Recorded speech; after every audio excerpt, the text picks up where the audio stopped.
Saudara-saudari terkasih, apakah saudara sudah memulai hari ini dengan penuh sukacita dan punya niat untuk berbuat baik meskipun kecil? Semoga Tuhan memberkati niat baik saudara. Anda dan saya pasti sering merasa dan mengalami kita seperti mempunyai pola dalam hidup kita. Kita sering jatuh pada lubang yang sama. Atau kalau ngaku dosa ya dosanya itu lagi berulang terus.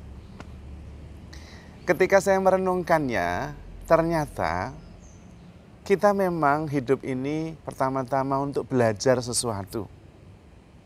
Dan karena itu kita mengalami kesulitan, mengalami banyak persoalan supaya kita belajar. Dan ternyata memang itu yang kita butuhkan. Yang lainnya mungkin kita tidak punya soal. Tetapi kita mempunyai persoalan di area tertentu. Dan kita sering gagal di situ lalu berulang lagi. Nah, berulangnya itu ternyata karena kita belum lulus ujian pada persoalan itu. Maka kemudian settingannya terjadi lagi meskipun peristiwa tidak sama, tetapi polanya sama. Ada yang bermasalah dalam relasi, ada yang bermasalah dalam rasa tidak enak dan enak, ada yang bermasalah dalam ketakutan, dan biasanya kemudian mengalami itu. Persoalannya adalah tanpa sadar kita merasa bahwa kita yang menjadi korban.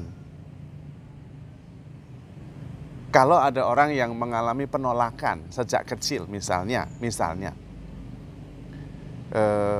orang tuanya belum siap mempunyai anak. Dan ketika mempunyai anak, dia sedang sibuk sekali membangun karir dan kestabilan rumah tangga. Maka anak yang lahir itu dititipkan sama neneknya. Tidak ada maksud penolakan sama sekali dari papa mamanya. Tetapi memang belum siap. Bekerja dari pagi sampai sore, ngurusi anak akan menjadi sulit. Dan kemudian ada opa omanya, maka dititipkan sama opa omanya. Tetapi kemudian si anak merasa dia ditolak. Papa mamanya tidak mau memelihara dia. Dititipkan sama opa omanya. Persoalannya ada pada anak itu. Lalu ada masalah penolakan. Itu masalah dia. Dan rupanya itu dibutuhkan oleh si anak ini untuk belajar mengatasi penolakan itu. Ketika belum bisa, nanti ketika dewasa ternyata dia mengalami penolakan. Dan dia merasa orang lain yang menolak. Padahal dia sendiri yang menciptakan itu karena dia belum bisa lulus dalam ujian menerima dan melepaskan penolakan. Maka dia mengalami lagi penolakan.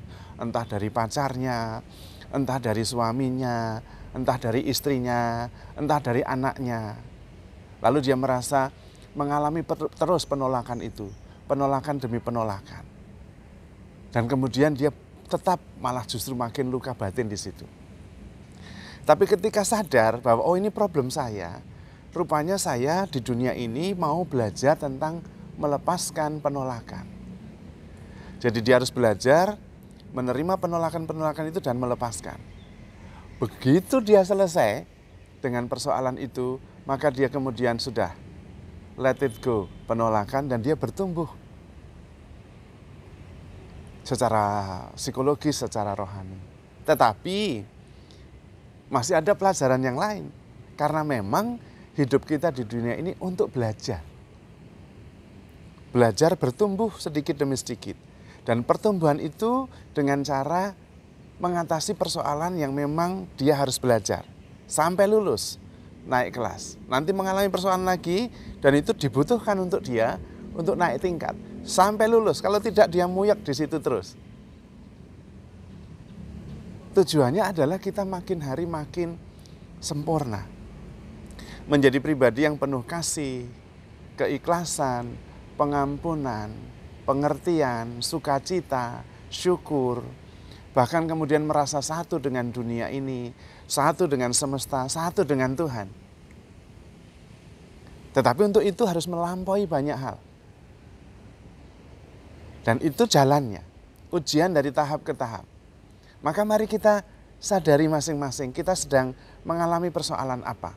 Dan apakah persoalan itu pernah terjadi dalam konteks yang lain, tapi value-nya, nilainya sama. Kalau memang berarti kita di situ harus belajar dan berarti kita belum lulus. Sampai kita lulus, baru kita naik kelas. Tapi nanti ada soal lagi, hanya soalnya sudah berbeda. Maka saudara-saudari terkasih, tidak ada kegagalan. Yang ada adalah pelajaran.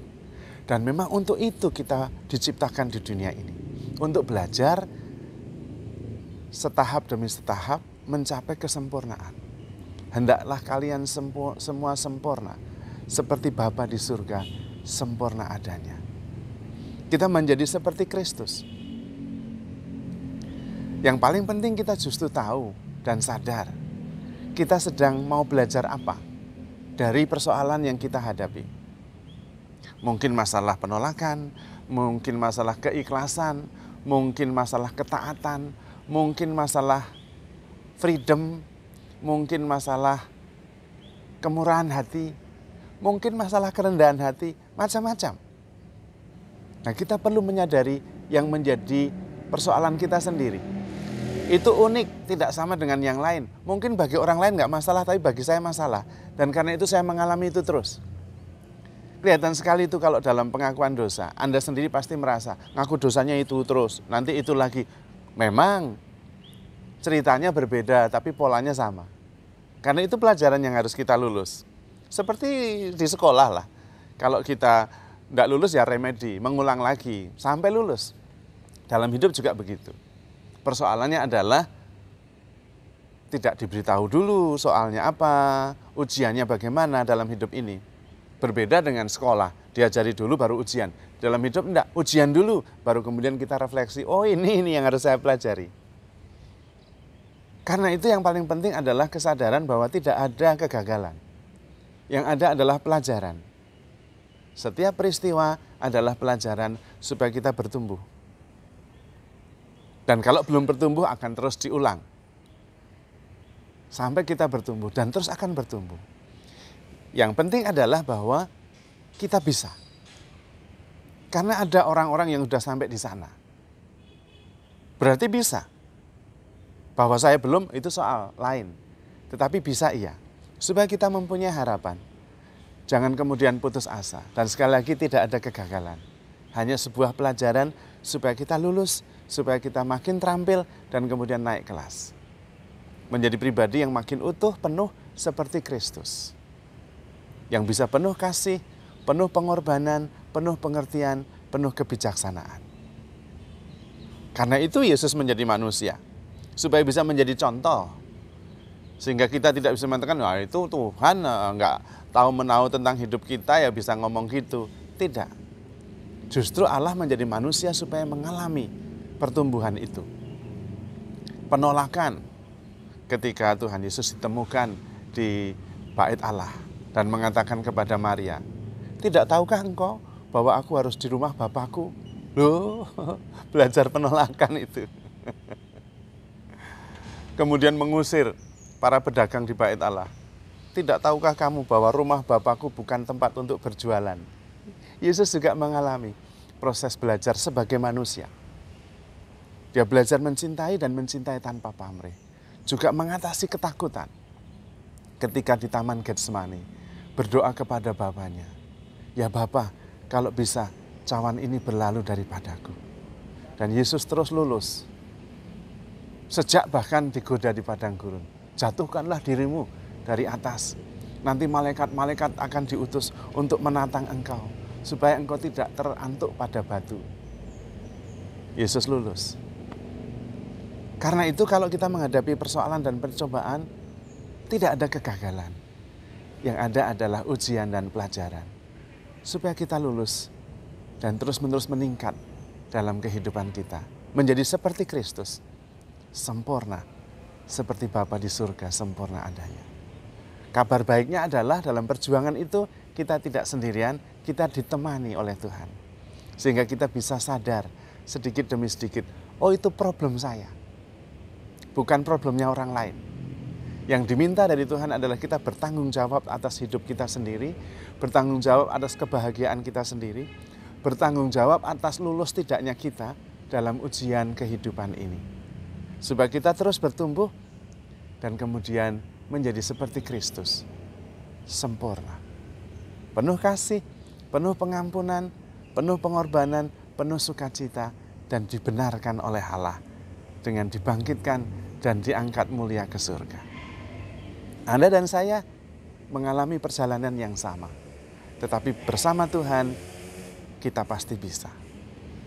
Maka saudara-saudari terkasih, handle yourself with care because you are loved. Tuhan memberkati.